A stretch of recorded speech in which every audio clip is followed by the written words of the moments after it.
ప్రభువైనటువంటి యేసుక్రీస్తు నామంలో మీ అందరికీ వందనములు. మనము లెంటు ప్రయాణంలో మరి ఈ ఉపవాస దినాలలో 4వ రోజులోకి ప్రవేశించాము. గత 3 రోజులుగా మనము ఉనికిని గురించి, పాపమును గురించి, శుద్ధ హృదయాన్ని గురించి ధ్యానించాము. ఈరోజు దేవుడు మన నుండి కోరుకుంటున్న అసలైన పశ్చాత్తాపం ఏంటో తెలుసుకుందాం. కేవలం పైపైన భక్తి కాకుండా మన అంతరంగం మారాలని దేవుడు హెచ్చరిస్తున్నాడు. యోవేలు గ్రంథము 2వ అధ్యాయము 13వ వచనము చూసినట్లయితే, మీ దేవుడైన యెహోవా కరుణ వాత్సల్యములు గలవాడును శాంతమూర్తియు అత్యంత కృపగలవాడునయ్యుండి తాను చేయనుద్దేశించిన కీడును చేయక పశ్చాత్తాపపడును గనుక మీ వస్త్రములను గాక మీ హృదయములను చింపుకొని ఆయన తట్టు తిరుగుడు. ప్రియులారా, మరి పాత నిబంధన కాలంలో ఇజ్రాయేలీలు తీవ్రమైన దుఃఖము కలిగిన, పశ్చాత్తాపము కలిగిన తమ వస్త్రాలను చింపుకునేవారు. అది ఒక బహిరంగ ప్రకటన. అయితే కాలక్రమేణా అది ఒక ఆచారంగా మారిపోయింది. లోపల మార్పు లేకపోయినా బయటికి మాత్రం భక్తులుగా కనిపించడానికి బట్టలు చింపుకునేవారు. అందుకే యోవేలు ప్రవక్త ద్వారా దేవుడు మాట్లాడుతున్నాడు, నాకు మీ చిరిగిన బట్టలేమి వద్దు, మీ చిరిగిన హృదయాలు కావాలని దేవుడు అడుగుతున్నాడు.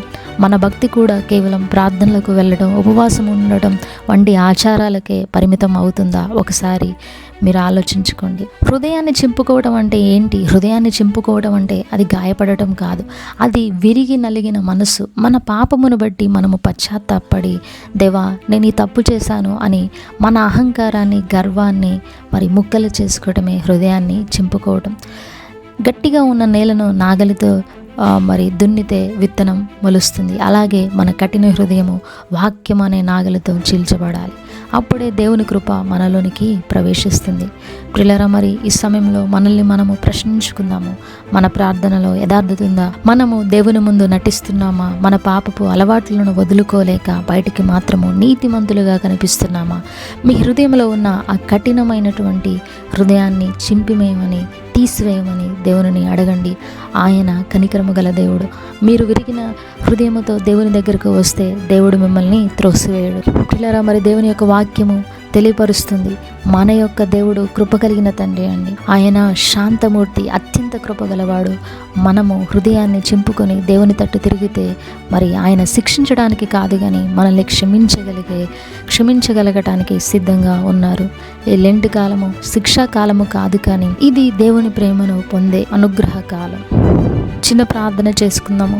సర్వశక్తివంతుడమైన మా దేవ, ఈ 4వ రోజు ధ్యానము ద్వారా మా అంతరంగాన్ని మాకు చూపించినందుకు వందనాలు అయ్యా. మేము ఆచారయుక్తమైన భక్తికి అలవాటు పడిపోకుండా మరి మమ్మల్ని క్షమించండి ప్రభా.